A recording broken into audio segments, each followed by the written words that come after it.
Hey, it's Conrad Thompson. Thanks for checking out the podcast here on YouTube.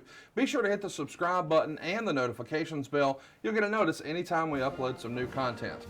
And when I'm not asking Bruce, hey, how big was Batista's? Well, you know. One of the things I like to do is help people save money. And if you're watching this video right now and you're in a 30-year loan, man, you're overpaying your single biggest bill and you may not even realize it. I want you to do a little experiment for me.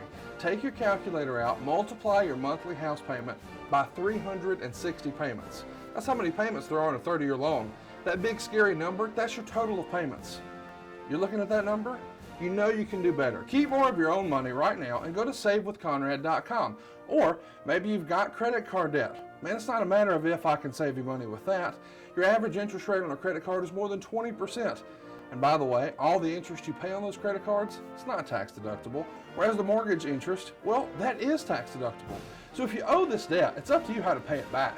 Doesn't it make sense to get the cheapest rate possible and the greatest tax deduction possible? Find out how much money you can save right now for free at savewithconrad.com. You don't need perfect credit. Even scores in the 500s can be approved, and it's no cost out of pocket. But maybe best of all, we're licensed in more than 40 states. We can help more families than ever before. But how much can we save you? Find out right now for free with a quick quote from savewithconrad.com. Hey, it's Conrad Thompson, and you're listening to the Kurt Angle Show. And of course, we couldn't do it without the master of ceremonies himself, Mr. Kurt Angle. Kurt, how are you, man? I'm doing well, thank you, Conrad. How you doing? Man, better than I deserve, and I'm excited to be here with you as we continue our journey here. I can't believe we're 4 episodes deep, man. I've seen nothing but positive reviews online. Really quickly, yes, so fast, really quick. Yeah. Well, we're going to be talking about one of the best WrestleMania matches of all time, and you recently gave us a little tip of the cap and said that this is probably your biggest payday in wrestling, too. It's WrestleMania 21. Your match against Shawn Michaels is going to be our topic today. Are you excited to talk about this one? This has got to be near the top of your list, right? Oh, without a doubt. Wrestling Shawn was a dream come true. I going into it, we ended up having the angle started at the Rumble, and I was so excited because when I first saw Shawn wrestle at Survivor Series a couple years prior, I never watched him wrestle before. So It was the first time, and I was in awe. He went through, it came down to him and 5 guys on the other team because it was elimination. Right. And he went through those 5 guys. He didn't win. He lost at the very end, but he eliminated 4 of them. And the way he sold and his technique, his charisma. I mean, Shawn Michaels is without a doubt the best overall performer I've ever seen. Wow. High praise there from one of the all-time greats. Well, we're talking today about Hollywood because WrestleMania went Hollywood, WrestleMania 21. It went down on April 3rd, 2005 at the Staples Center in LA. Sellout crowd, of course, for every WrestleMania, 20,193 fans. The show is going to gross more than 2.1 million at the gate. Over 1 million folks will buy the pay-per-view, 1,090,000 in fact. And that's 70,000 higher than the year before. And on top of the list as to why the show did so well, it's a dream match. It's Kurt Angle and Shawn Michaels. Let's talk about WrestleMania at this point. This isn't your first WrestleMania. You had previously been in the main event at 19. You're not in the main event here, but this still feels just as big, doesn't it?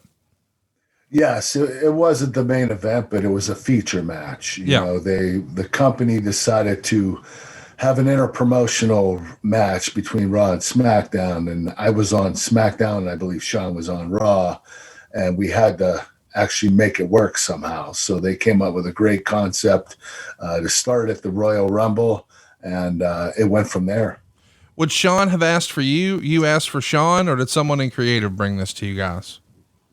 I think people in creative just said, hey, Kurt Angle and Shawn Michaels have not wrestled. They've never locked up, never touched.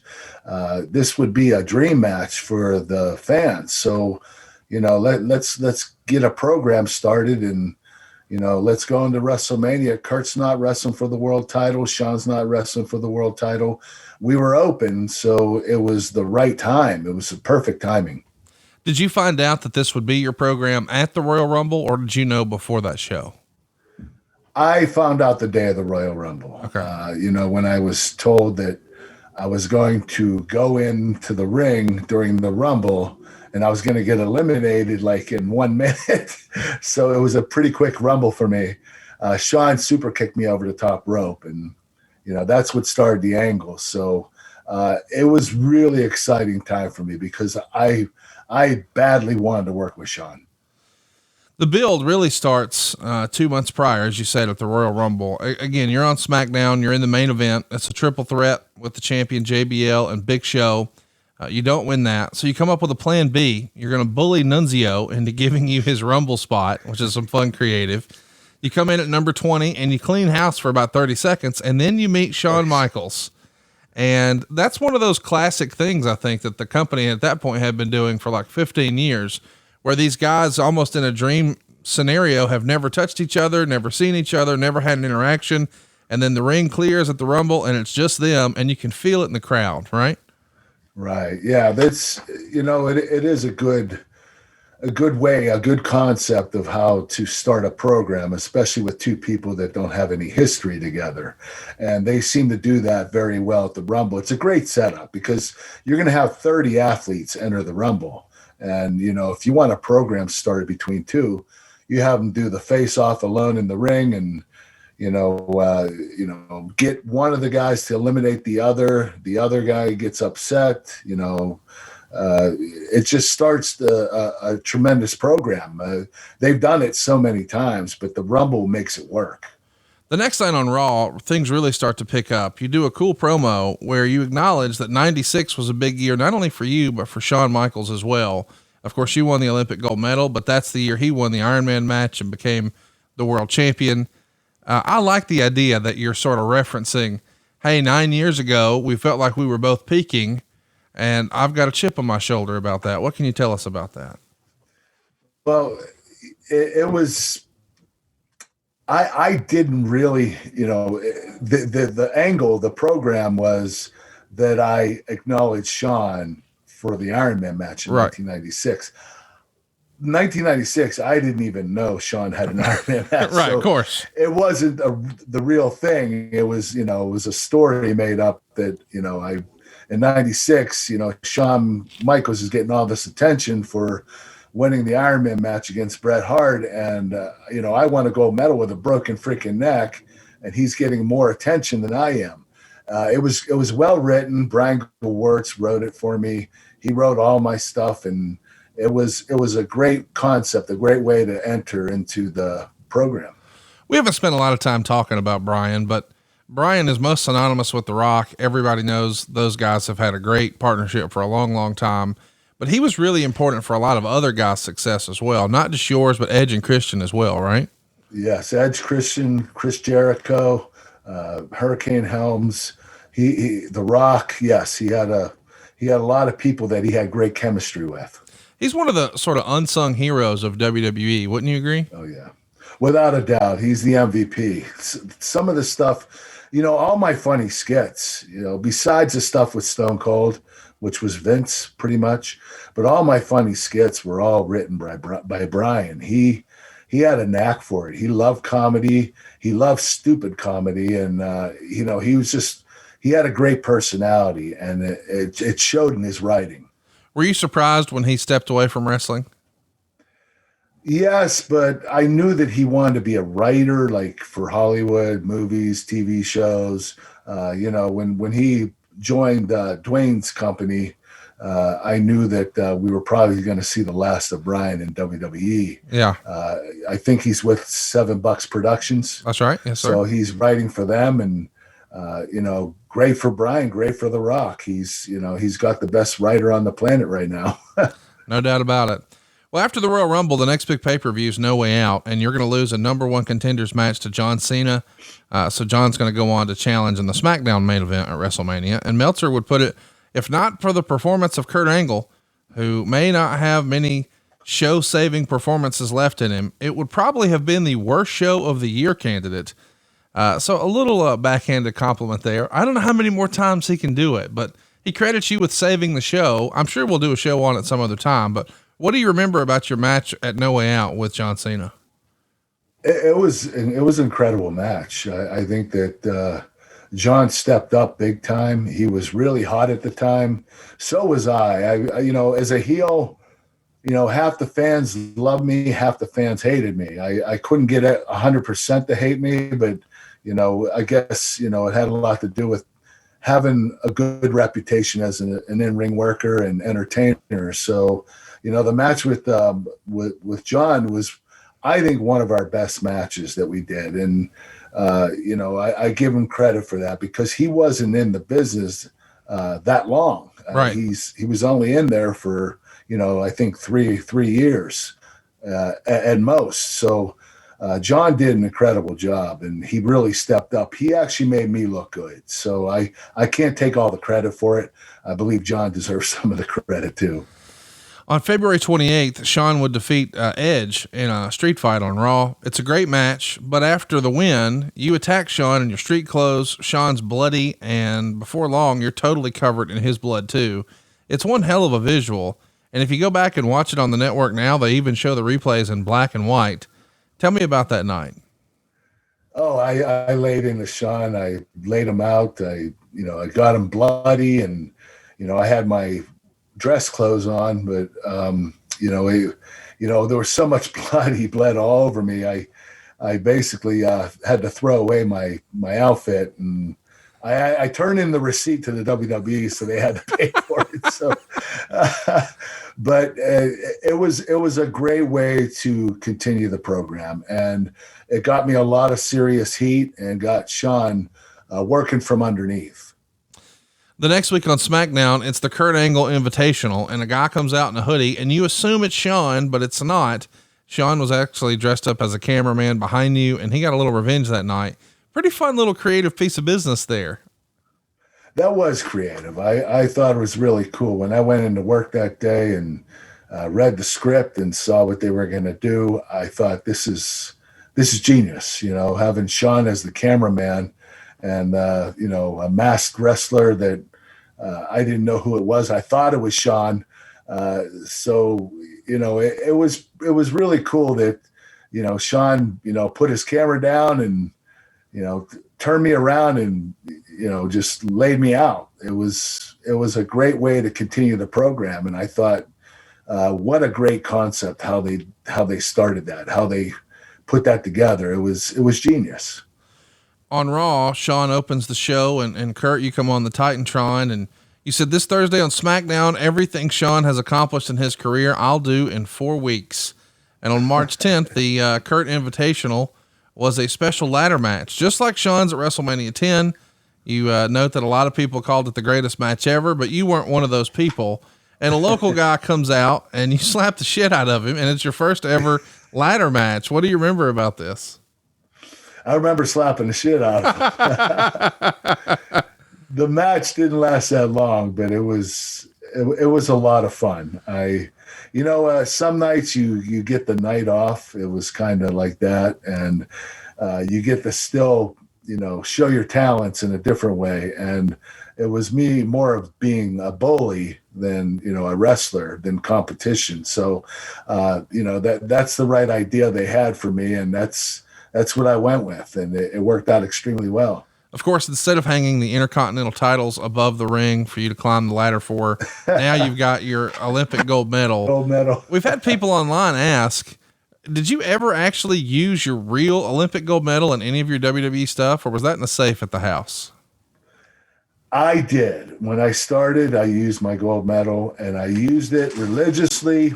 I also had about 15 other gold medals, but the one real gold medal was had green material on it. Yeah. So then what happened was, a few months after I debuted, I was in Baltimore at a show, and we just got done. It was a TV, and I went outside, and there were about 5,000 fans waiting there. It was where the wrestlers parked. Right. And I said, "Oh man, they're gonna want my autograph." So I put my bag down to sign autographs, and my gold medal was in it.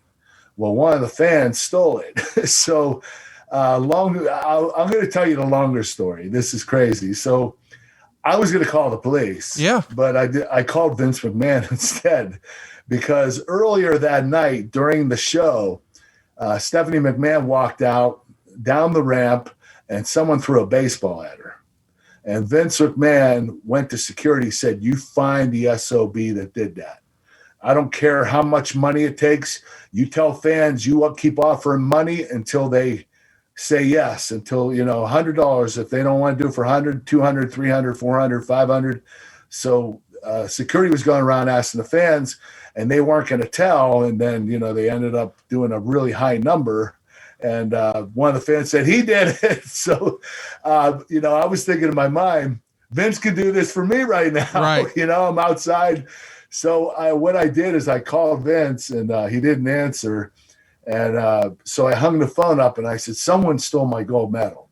And thank God a fan called that fan that stole it on their cell phone and said, "Hey, you just, that bag didn't have T-shirts and merchandise in it. It had Kurt's real gold medal. Yeah. You need to bring it back." So the fan brought it back. He said he found it around the corner next to a bus. Yeah, whatever. I was like, whatever, but thanks for bringing it back. I appreciate it. So long story short, I stopped using my gold medal right then and there. Vince McMahon decided to make 3 duplicates that looked exactly like the gold medal. They weren't gold, but they were made out of metal. And I used those. 2 of them got stolen by a couple of the fans. Whenever I would have my match, I would go out to the ring, take my medal off, place it on the mat or on the steps, and wrestle my match. And one of the fans hopped over and grabbed the medal and hopped back and ran away. So that happened twice. So there was only one duplicate left by the time I left the WWE. So, I mean, it's got to be, I know this sounds silly, that's your most prized possession, right? Oh, without a doubt. Yes. Yeah. I mean, I can't imagine some dude stealing it and then, wow. Well, let's talk about the next fun thing. And boy, everybody who's listening to this knows what's coming. You bring up how Shawn Michaels made his debut in '89 with his tag team partner, the strength and the backbone of the Rockers, Marty Jannetty, which is just genius.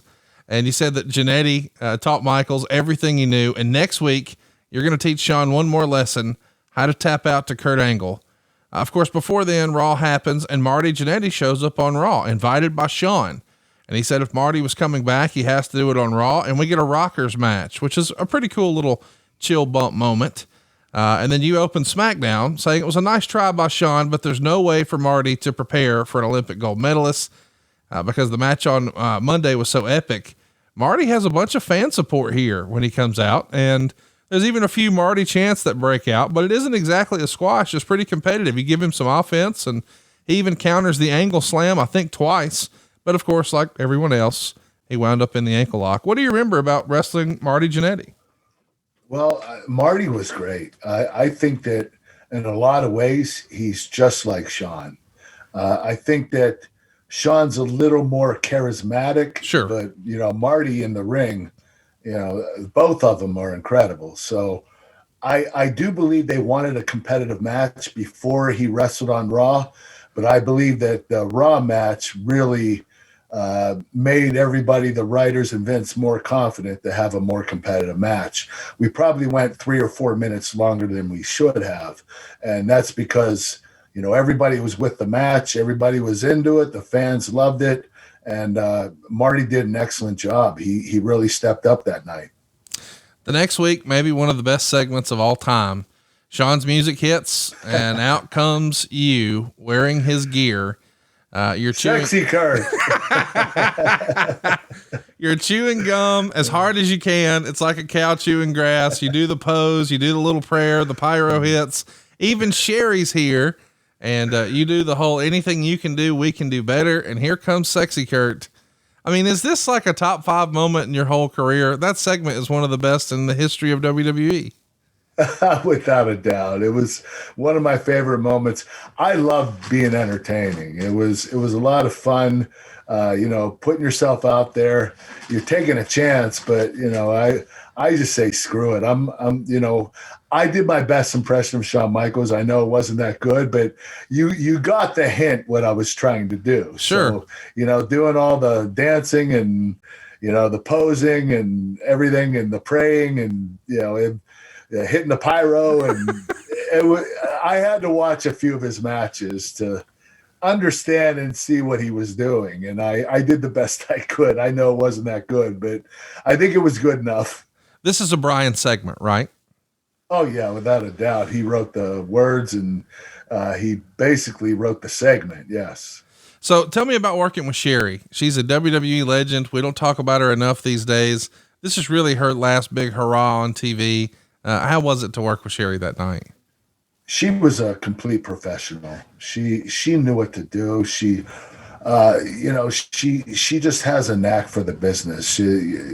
She was so experienced and did everything, didn't make one mistake. She just has a lot of talent. She really does.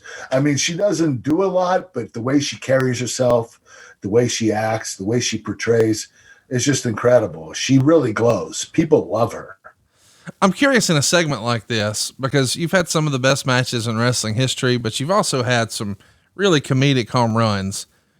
Do you have a preference? I mean, obviously there's got to be, I shouldn't say obviously, I don't know, but there's got to be a bunch of adrenaline in the middle of a match and you can feel that crowd. But when you're doing an entertaining skit like this and you know it's hitting, how does that compare? Where you're like, man, I got them. They're in the palm of my hand. It's like hitting a grand slam. It's like winning the Super Bowl. It's like winning an Olympic gold medal. When you nail it and you did, you can't be happier. I enjoy doing that more in the wrestling, and you know how much I love getting into Sure. wrestling. So, being entertaining was the most important thing to me. And I got away from it after a while, and I got more into the more intense wrestling machine, Kurt Angle. Yeah. And that was because Vince McMahon wanted me to start portraying myself as more serious. Right. But I loved making an ass out of myself and throwing myself out there. That was really, that's the biggest test to show your confidence, that if you can go out there and perform and do stuff you're not used to doing, and you can do it pretty well, that's a sign of somebody that has talent. When you said and doing, I'm not just blowing smoke. well, yeah, you were a natural at it. And that's the thing I'm really fascinated in is I get how you were a great wrestler. Like you had been competitive and physical, and like that had been such a part of your life for decades at that point. But now when you're really asked to step out of your comfort zone and sort of make an ass out of yourself, you just take to it right away. Were you self-conscious or nervous at any point during any of this, or does it take just a time or two of it working and clicking and then you just settle in and you're comfortable? Well, the thing is, Vince McMahon, when I started, he didn't know the talent I had. He thought I was just going to be a technical wrestler. Right. And, but when I proved myself that I could be entertaining, that's what really, the lightning ball went off in his head, and he said, oh man, I have someone special right here. I'm going to continue to use him. I'm going to push him very hard. So me showing that I was just as good of an entertainer as I was a technical wrestler gave Vince the confidence to start utilizing me on more entertaining segments. So it was a huge compliment from Vince, but he did the right thing, because I was pretty good at it. I mean, no doubt, it was a lot of fun, and I had fun doing it. This skit where you're singing Sexy Kurt, do you do a walkthrough that day before the doors are open for fans, or are you doing it out there cold for the first time? I didn't do a walkthrough that day. I don't know why not. We did talk it over in the ring, but we didn't do like we didn't have a, what do you call it? A rehearsal. A rehearsal. I'm sorry. But I was practicing under my breath. Sure. I had to get the words right. I think I'm cute. I got goals. I have the moves that make them all tap out. The angle slam, the ankle lock. Marty Jannetty still can't walk. I'm just a sexy Kurt. Sexy Kurt. I'll make your ankle hurt. Ankle hurt. That was just priceless. Even Shawn put it over. I mean, Marty Jannetty still can't walk is the funniest line ever. Then, of course, Shawn Michaels comes on the Titantron and tells us he wants to show us a video package about his career, just like we had seen one about Kurt. And after it airs, Sherry is visibly impressed and giggles, and that pisses you off. You argue with her in the ring. You tell her it's okay, just give me a kiss. And then you throw her down and put her in the ankle lock, and she's selling it huge. This is just great stuff, man. And it's blending, we know these are going to be two great in-ring performers, but we're also telling a story and, inserting a little comedy. This is maybe one of your more entertaining storylines in your whole career. Would you agree? Oh, without a doubt. I think it has a lot to do with Shawn. I mean, Shawn's the most entertaining wrestler I've ever seen. And to be, paired up with him and to have a program with him, you just need to step up your game, because he's going to step up and he's going to give his best. If you don't give your best, he's going to put you in the dust. So I had to step up to stick with Shawn. Meltzer would write in the newsletter, while both men are nowhere close to their better shape, as Michaels has had a bad knee and Angle's medical issues are discussed weekly, Angle has talked about going in with the goal of having the greatest match in the history of wrestling. I'm sure some of that is just hyperbole, but we know this just 4 weeks into this show. You have really high expectations for yourself. We know the same thing of Shawn Michaels. What was the pressure leading into that match like? I mean, obviously you're having fun with some of the skits, but behind the scenes, are you starting to worry, are we going to be able to deliver? Not because you're not capable, but because you are still both working through some injuries.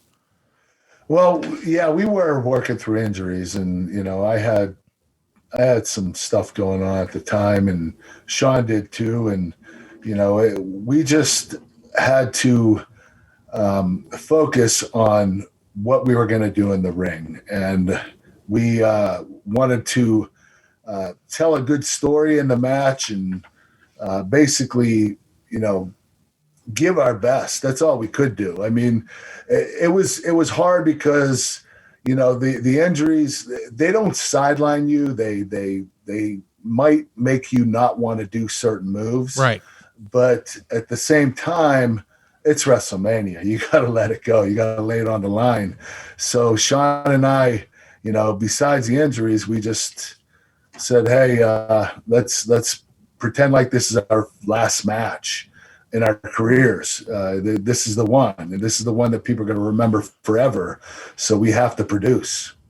When you're getting ready for a match like that, do you start to, consult with some sort of medical physician on the way in of, hey, what can I prepare for? I mean, are you getting things wrapped and taped and a cortisone shot, or what type of preparation goes into when we're building to this one big match and I've got to have everything perfect? Well, I think the most important thing is to be well rested, and, whether you get taped up or, cortisone shot, which we didn't do at that point in time, but, it's just a matter of making sure that you're prepared and ready. You can work around injuries. That's the thing is, and you can work around the injuries and still have a 4 or 5 star match. Yeah. You just have to focus on what you want to accomplish and what you want to stay away from. Before we get to the event itself, I do want to mention the fantastic commercials that were in place for this WrestleMania in particular. We saw The Undertaker as Dirty Harry. We saw Eugene as Forrest Gump. We even saw you get in on the fun as well. You recreated the whole When Harry Met Sally. It's you and Christy Hemme. Do you remember that commercial shoot? What can you tell us about that?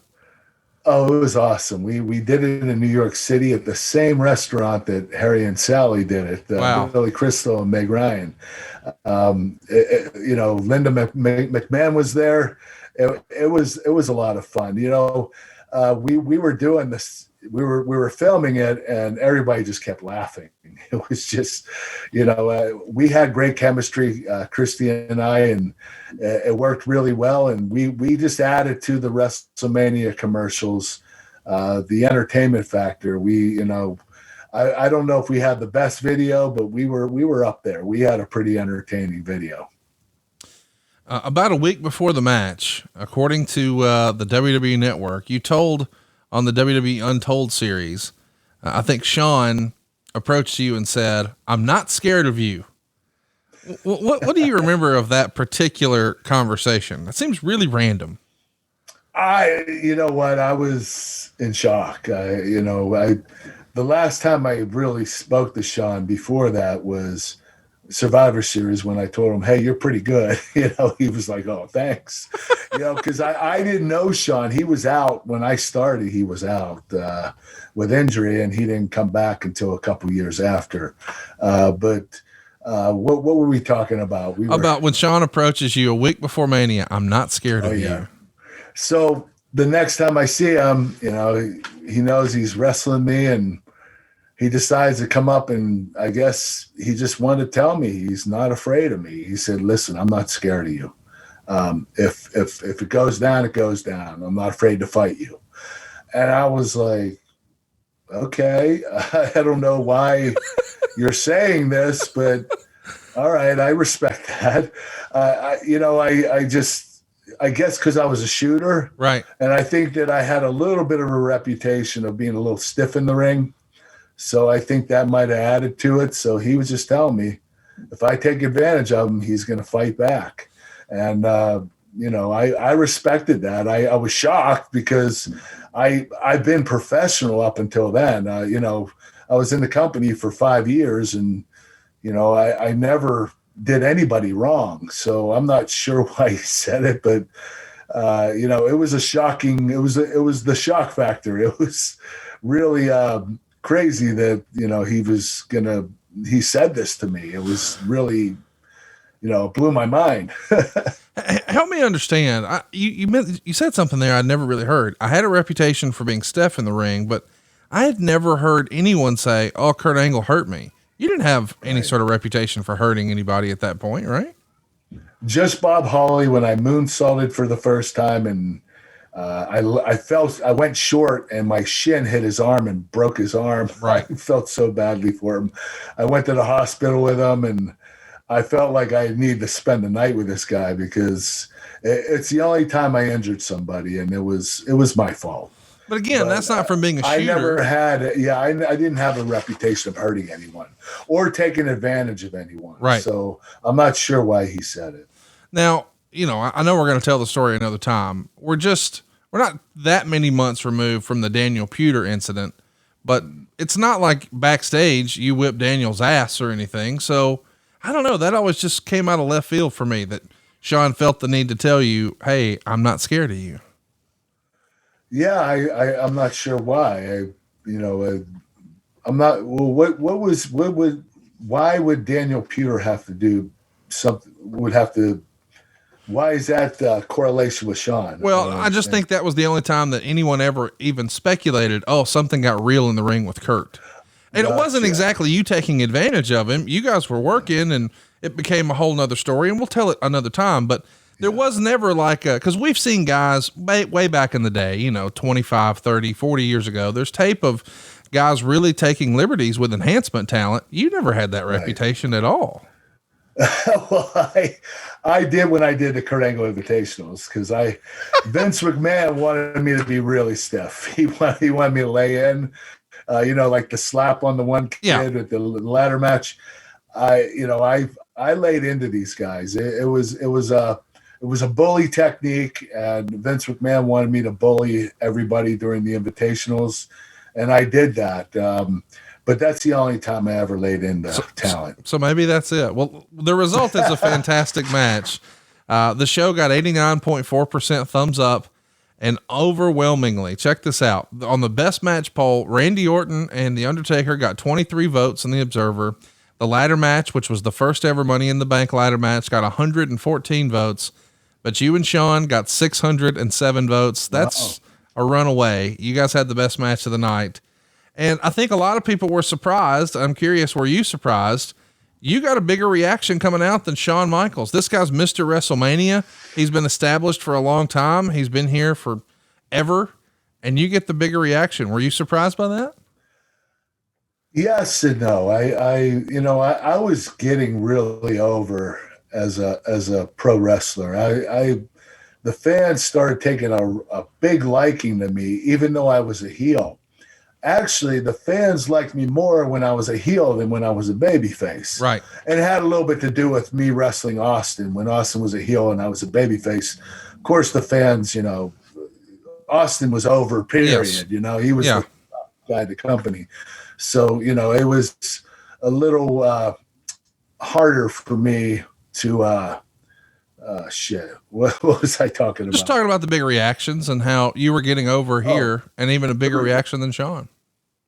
Yeah, and I was getting great reactions from the fans, and I was surprised I got a bigger reaction than Shawn, but I think it had a lot to do with me getting myself over the past couple of years and being newer. You know, I was a newer, fresh talent coming up through the ranks.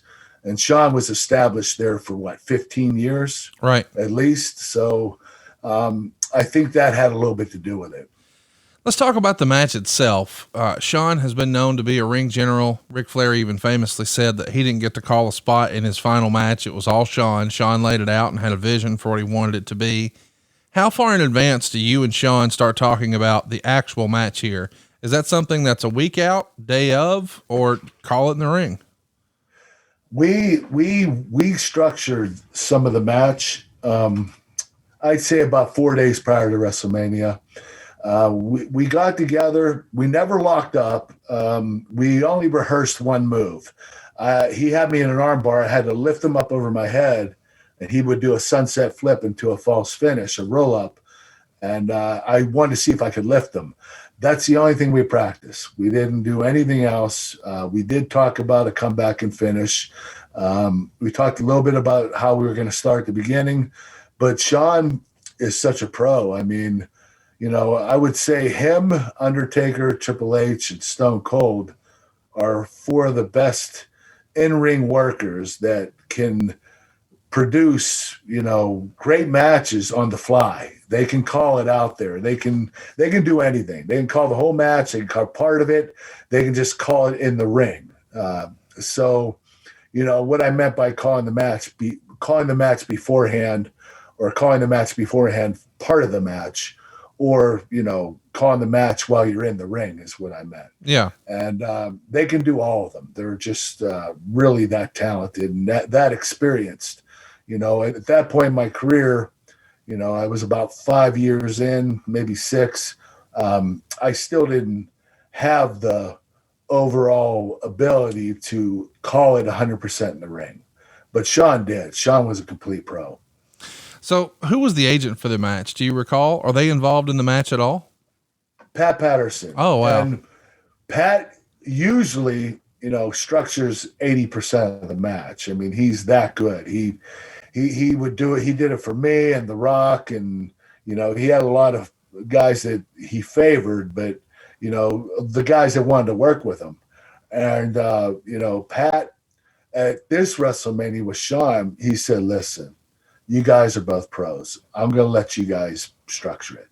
I'll just tell you if I don't like something or if you need to change something, but you guys do it. And Shawn and I did it. We structured a comeback and finish and talked a little bit about the beginning, and it just worked. You know, we were both pros, and, you know, we didn't really need an agent or a producer, whatever you want to call them.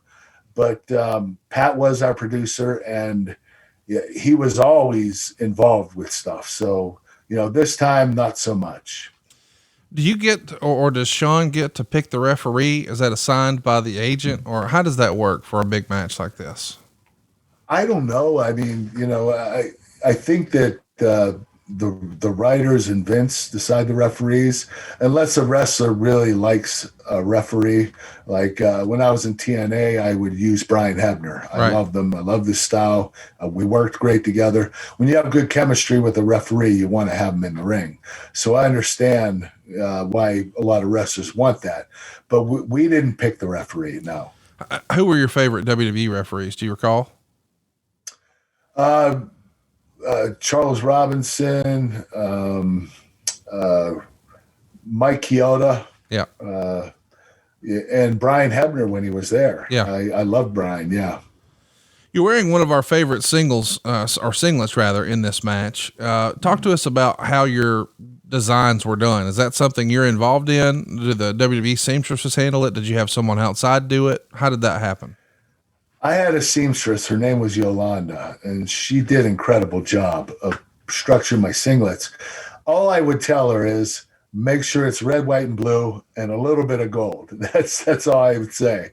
I said, you go ahead and do the design, and I'll wear it. So she had incredible designs that she made for me, and I really enjoyed them. So I didn't have to put a lot of thought into it. From the first time she made me one, I was wowed by it, and I was like, all right, I don't have to put any creativity in this. She's pretty creative herself. So I do have to thank her for some really awesome singlets. So let's talk about the match. You're face to face, you're smiling at each other, and you mouth to him, what's with that smile on your face? It's not going to be there after this is over. And Shawn replies, it'll be there. And you say, we'll see. Now, none of this is even really picked up on the microphone. I mean, you can sort of read your mouth and say what you're saying, but does this help sort of get you in the mentality for the physicality you're about to do? Or what's the thinking when you're mouthing off to each other, but a microphone is not really present? Well, your adrenaline is pumping. The match is about to begin. You're fired up, and you have to act like you want to kick his ass. Right.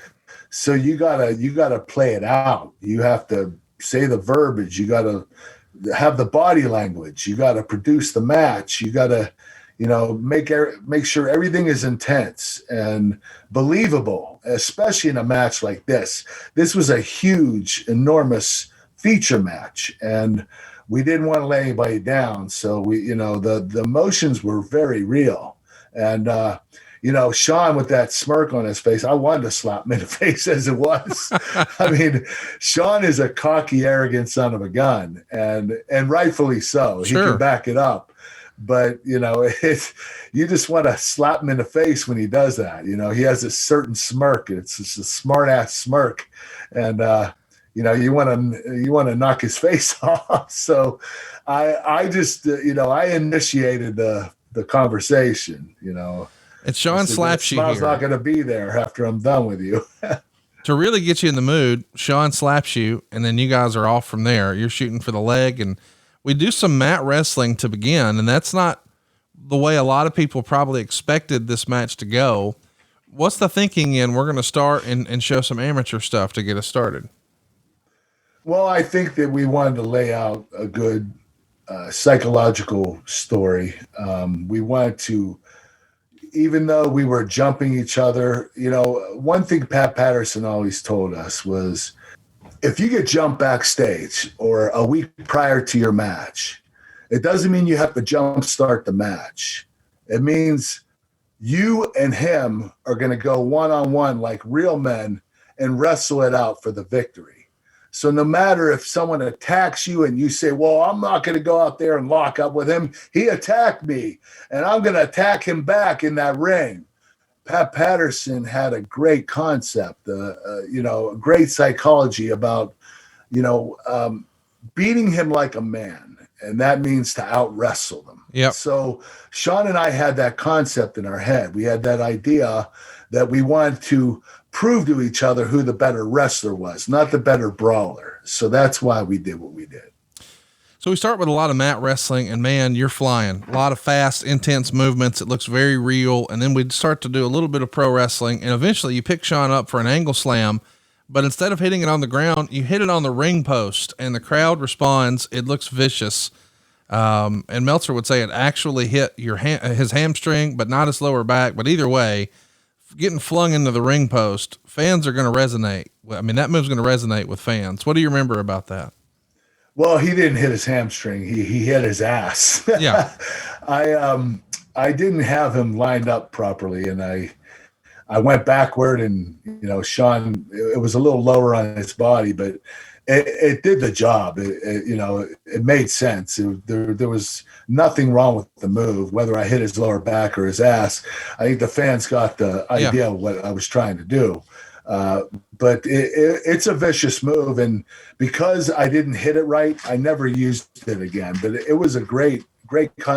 Actually, Shawn came up with the idea, and we used it because Shawn came up with it, and I thought it was awesome. I said, I could use this as a heat spot anytime I want to stop a wrestler.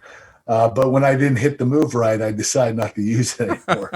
So that was the first and last time I used it. The fans start a dueling, "Let's go Angle, let's go Michaels" chant. When you're in the ring, in the heat of a match like that, is that something you even hear, or are you sort of blocking out the sound and everything's slowing down? And what is that like inside the ring at that moment? I don't hear much in that ring, but you can't just focus on the match. You got to show emotion. You got to include the crowd. You need to, have a bigger personality that expands beyond the wrestling ring. And, not doing that would be really, the psychology is you want to include the crowd, and you need to show that, You got to interact with them. You need to so acknowledge them. But when you're in that ring, you have to pause and register include the crowd and then go back to the match. So it's like you're opening one door and then closing it, getting back inside the ring. You're opening the door again, then include the crowd, show your emotion and everything, and then get back in the ring. But when I'm in that ring and I'm wrestling, all I hear is myself breathing. That's it. I mean, it's really intense, and I don't really allow the crowd to come in, only when I want the crowd to come in. After I hit a move, I'll get up and do my little dance, and that's the time to acknowledge the crowd. So I try to focus just on my match 100%, but when at the right time, I come out of that intense, focus and include the crowd. Let's talk about your breathing for a minute. Shawn goes for a plancha off the top rope onto the floor, and it looks like he almost slips, and it almost looks like his knee hits you in the face on the way down. And for the rest of the match, you're bleeding out of the mouth. What do you remember about what happened there? Well, he did hit me in the mouth, and I had a big gash in my lip, and it bled tremendously. It just wouldn't stop. I even, at one point in the match, I decided to make it more dramatic. I just started spitting blood out and letting it hang and drool from my lip.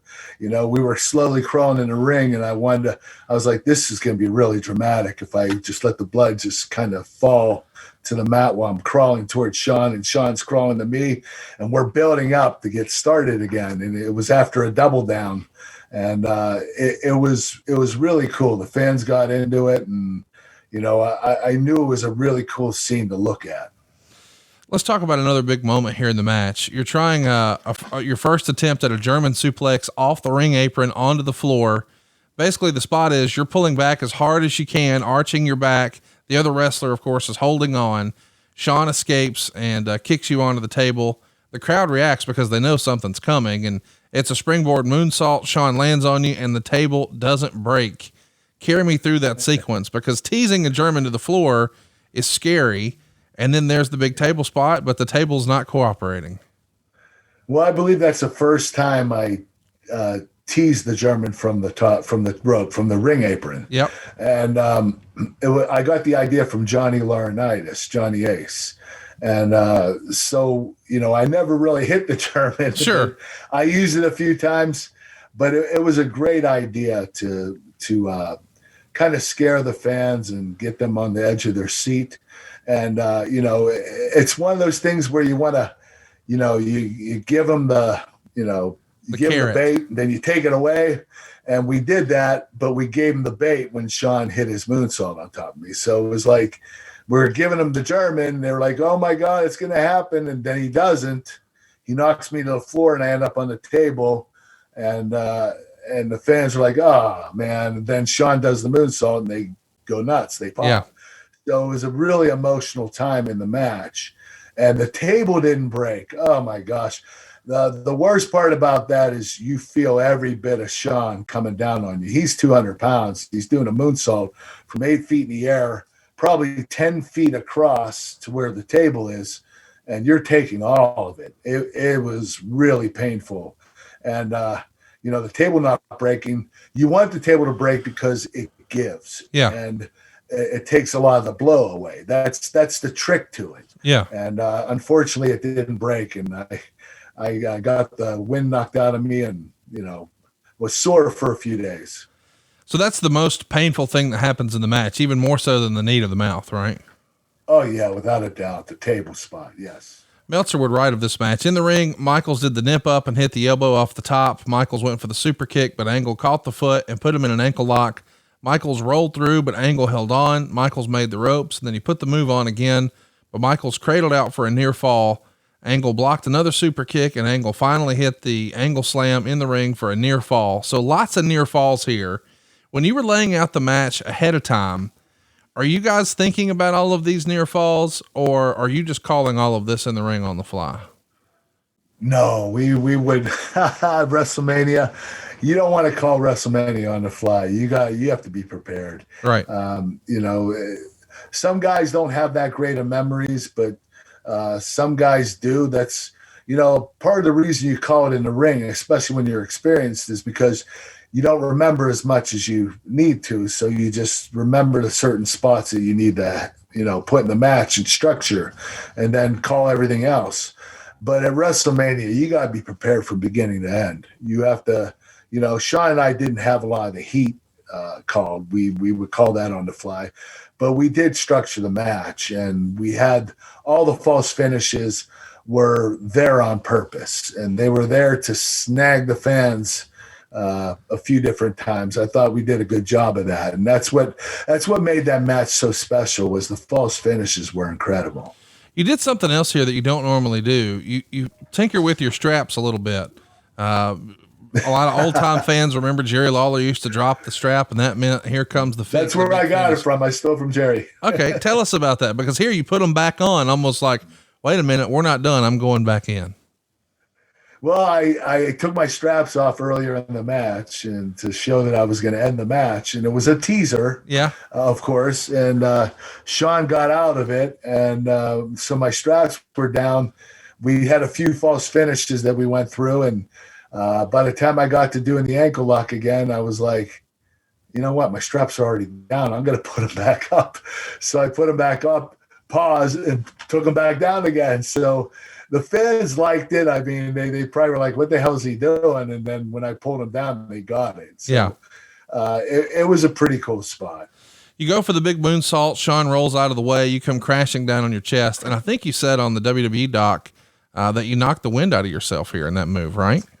Second time I knocked the wind out of myself. After the table spot, this was the second time. Whew. Yeah, so it was the hard part is when you go 30 minutes and you get the wind knocked out of you a couple of times, you're going to get tired a lot faster. Oh yeah. Because you're not breathing, the wind is not in you. So that's why they say you got the wind knocked out of you. So it's hard to breathe. And, at that point in the match, it was pretty damn hard to breathe, especially having the wind knocked out of me. Shawn goes to the top, but you bounce up and hit the angle slam off the top rope. All the crowd is on their feet at this point. No one is sitting down. Unbelievably, Shawn kicks out and you're screaming at him. That spot where you do the angle slam off the top rope, that's a badass spot that fans still remember to this day.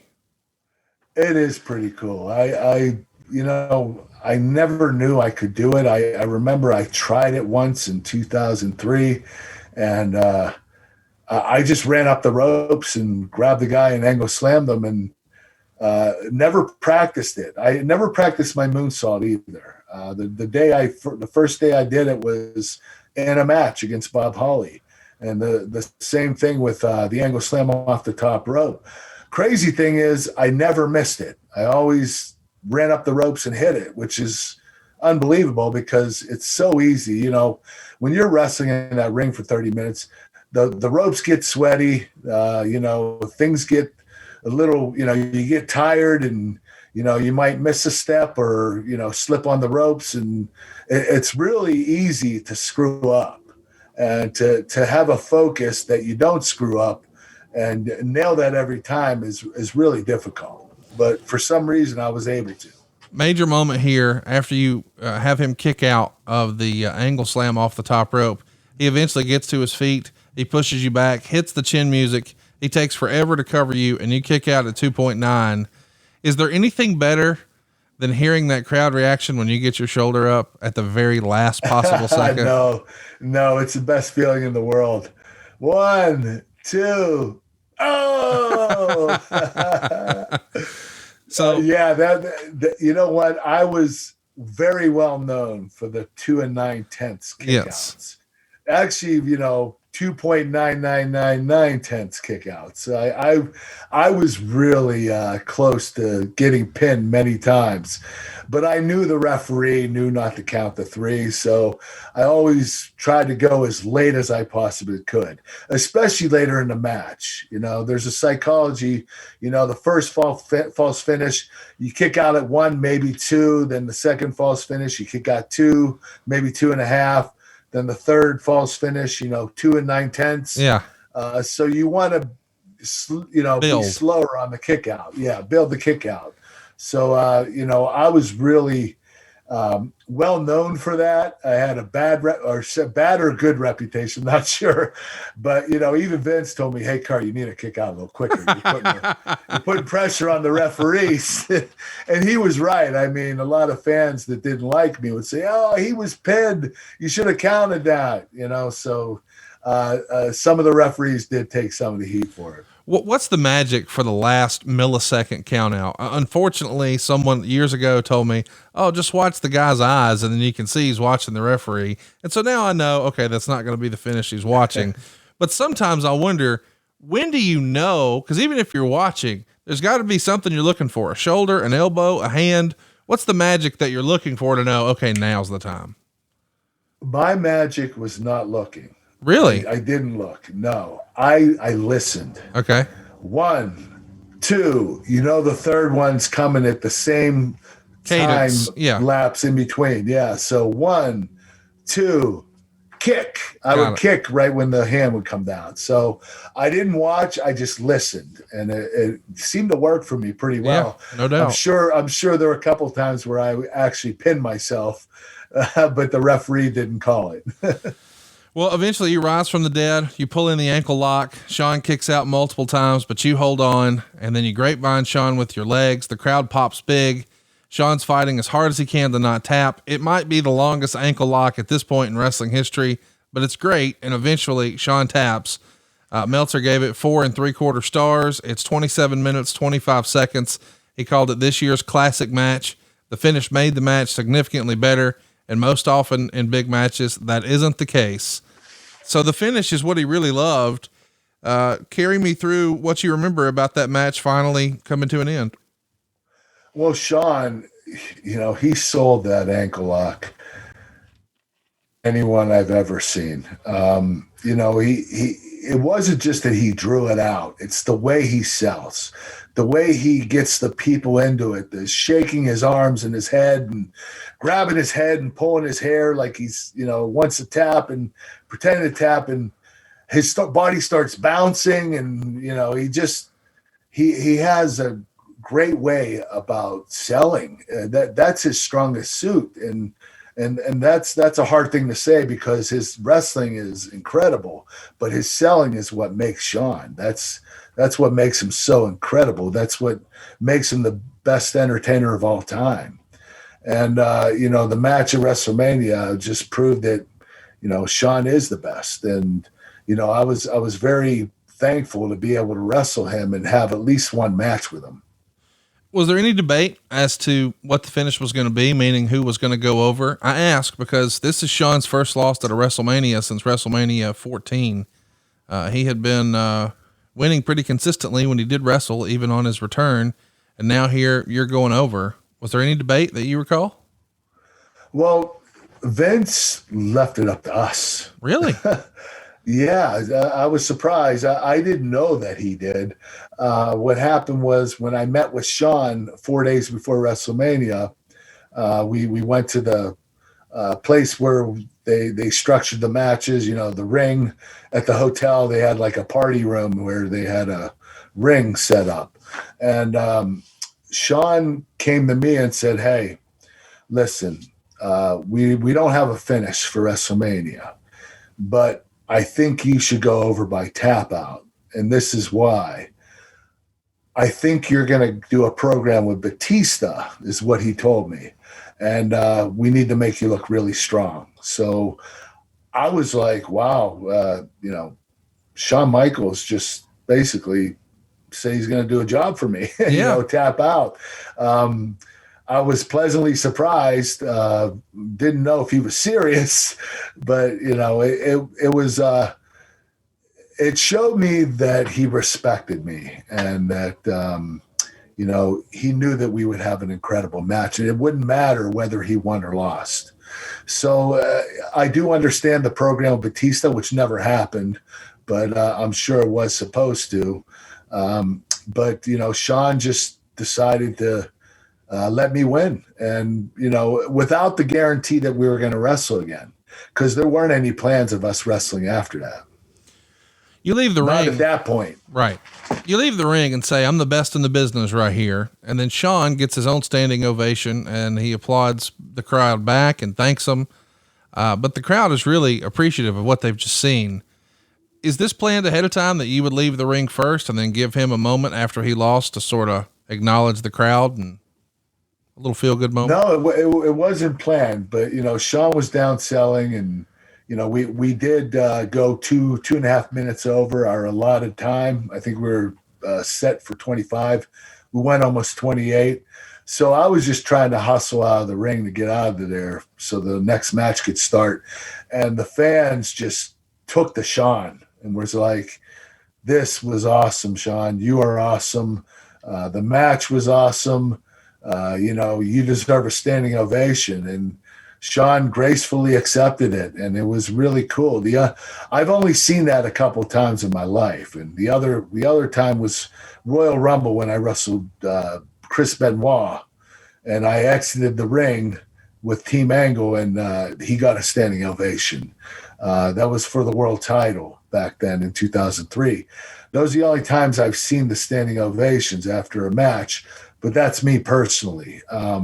I'm sure it's happened before many times, but when you get that kind of reaction from the crowd, that's about respect. That's about, you got 20,000 fans there that absolutely love Shawn and his performances.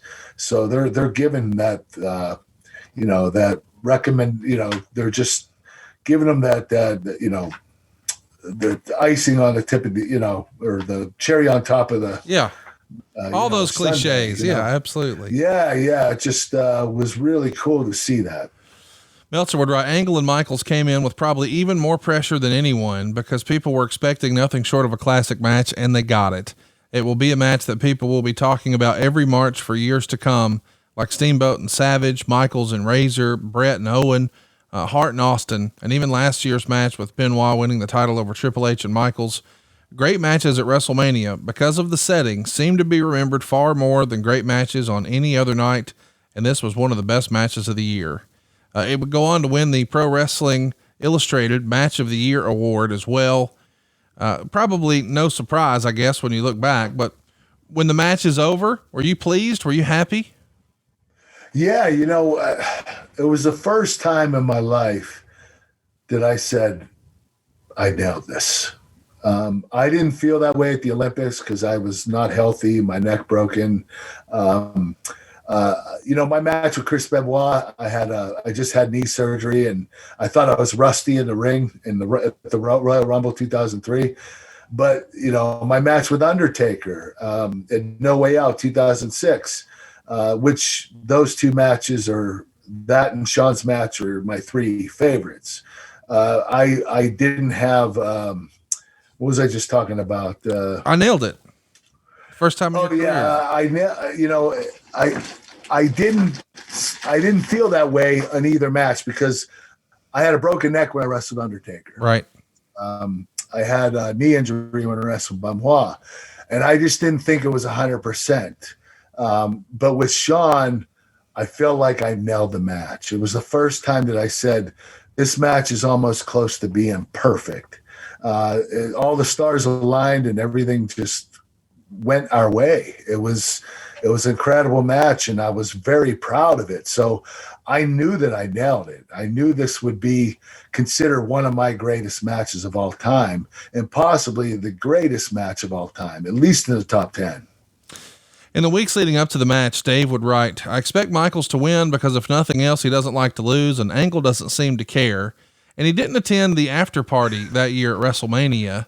And he's just going straight back to the hotel room, and he's there with his wife and kids, and she wants to know if everything's okay. And according to the WWE documentary, he says, "I'm living the greatest life you could ever live." So we know what he did after the show. How did you celebrate your big night? Do you remember? Oh gosh. Well, I just went to the after party and, hung out with the boys and girls, and we just talked about WrestleMania and a lot of the matches. We also watched WrestleMania. We would put it on a big screen, and we would, watch as much as we could before it was time for bed. But, that's all you can do is celebrate WrestleMania, because you got to go to work the next day. You're not going to stay up all night. You got Raw the next morning. So it's a very short celebration, but, having the after party, it's always a good idea to go to that. Shade, one of our listeners here, asked a question on Twitter. And by the way, you guys picked this topic. We put a poll up this week to say, hey, what do you want Kurt to talk about this week? And we put up a poll. You voted, and this won. If you want to vote in what we're talking about next week, cruise on over to the Angle Pod on Twitter. And that's where Shade had a great question. What's your fondest memory of this night, be it in or out of the ring? Oh, my fondest memory was being in the ring. That was, it's like I said, it was the first time that I was really proud of a match. I felt like my work of art was completed properly and done perfectly. It was that type of match. It was just special in every way from beginning to end. You watch the match over and over, you can pick out some flaws here and there, but for the most part, that match was as perfect as it could get. Everything about it, the psychology, the false finishes, the amount of time on the heat, the wrestling at the beginning, the finish was awesome, because a lot of feature matches don't have straight up finishes. It's a ref gets bumped or someone cheats. This right here, we got a baby heel match, and you had a straight up victory from the heel. That's what made the finish so special. That's why Dave Meltzer loved it, is because there wasn't any shenanigans in it. It was just straight up done deal. And so that's what I'm most proud of. That's my fondest memory, is the match. When you walk back through the curtain that night, is this one of those standing ovation from the locker room type deals, or what does Vince say? Yes, it was. A lot of the talent came into the Gorilla. If they didn't, they were outside waiting where the TV was set up backstage, where there were a bunch of seats set up. Talent viewing. For everybody, to view it. We got a standing ovation when we got in the Gorilla. Then we walked through the room where the TV was, and standing ovation. And it was just like we knew that we just had the best match of the year. And there was nobody that was going to contest that. But you know what? You have Shawn Michaels versus Kurt Angle. What did you expect? Do you remember the reaction from Pat Patterson or Vince McMahon after the match? Pat was over the moon about it. He was crying. Pat was an emotional guy, especially when you had an incredible match. And he knew how hard we worked on this match and what we wanted to accomplish. And he was crying. He was so proud of us. And also, Shawn and me and The Rock were his three favorite wrestlers. So, Pat took an extra interest in us and cared about us a little bit more than the other wrestlers. Not that he showed it, but you knew it. I mean, he worked with the guys he really enjoyed working with. And he enjoyed working with Shawn, Rock, and me. And, him getting emotional just made me emotional. What about Vince McMahon? Does he give you a hug when you come through, or have a discussion with him? Yes. And, we'll talk about it another time, but, Vince and I were were I guess we were what's the word? Not fighting, but we were having some arguments over certain things that Sure. at that time. But he forgot about it that night. He gave me a big hug and said, "I'm so proud of you." And, that meant a lot to me because I was struggling through some things at the time, and Vince wasn't real happy with me. I made a lot of mistakes, and, for him to say, forget about tonight. Let's just celebrate what you accomplished, because he said, you are the best. That's what he told me. He said, you are the best. Right or wrong, Shawn has been criticized over the years for occasionally going a little too long. Famously at WrestleMania 10, he went so long. And we did at WrestleMania 21. That's what I wanted to ask. Do you remember what your time was supposed to be? It winds up at 27:25. You went long though, you remember? Yeah, we were supposed to go 25. Oh, well, that's not bad. It was allotted for 20. Okay. And Shawn went and asked for 5 extra minutes, which is crazy because, how many matches were at WrestleMania that year? Probably a lot. Like 12. Yeah. So he asked for more time and they gave it to him, and he still went over, but everybody forgot because the match was so damn good. Like nobody was pissed off, and none of the wrestlers were like, these bastards went, 3 minutes over. I have a match coming up. It was like we had the match of the night and nobody could contest it. So everybody was like, I'm going to keep my mouth shut. I'm not saying anything. So, Shawn just took the liberty of, going over a little bit. He knew it wasn't over much, but Shawn did have a little bit of a reputation of taking up some time, but Shawn was the best. He always knew exactly when he was going to finish. Yeah. He had a knack for time like nobody. In other words, on Raw or SmackDown, if he had a segment and he had to be done in 10 minutes, he was done in 10 minutes exactly. Yeah. Whether it was a promo or a match, he had a knack for time, not even looking at a watch. Yeah. He just knew, and the ref would cue him, but he would know when the 10 minutes was up, and he would finish at that time. He had a great knack for time. So Vince knew at WrestleMania, him going over was on purpose. It wasn't accidental, because Shawn had a great knack for time. One last question, then we'll wrap this one up. We got lots of questions that were similar to this. Liam wants to know, out of all the people you've wrestled in your career, who comes closest as an in-ring performer to Shawn Michaels? Keegan says, throughout all your classics, and not just WWE, but TNA as well, where do you rank Shawn amongst the best athletes you've been in the ring with? I ask because AJ Styles and Shawn Michaels have often been compared. Would you deem Styles the same rare breed and special talent that you do Shawn Michaels? Yes, I agree. I think that AJ and Shawn are both deserve the top honors for being two of the best of all time. AJ, not being so much in the WWE all these years, but what he was able to produce in TNA and what he's been able to produce in WWE gives him the right to be up there.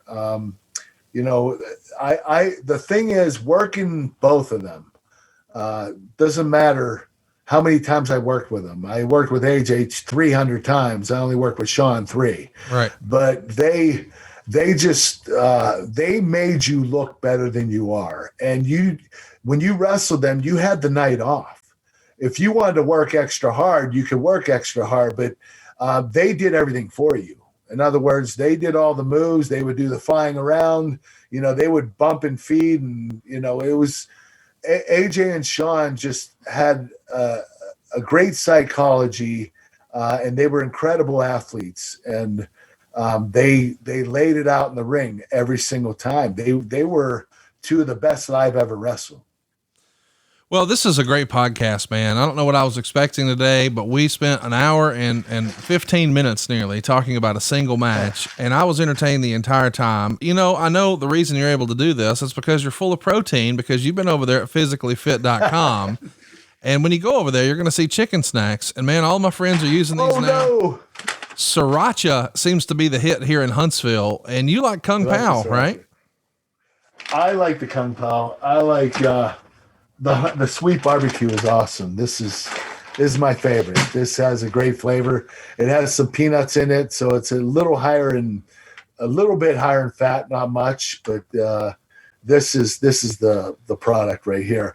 The buffalo wing and blue cheese is the cleanest. That has no sugar and 70 grams of protein per bag, and it's really good for you. It tastes incredible.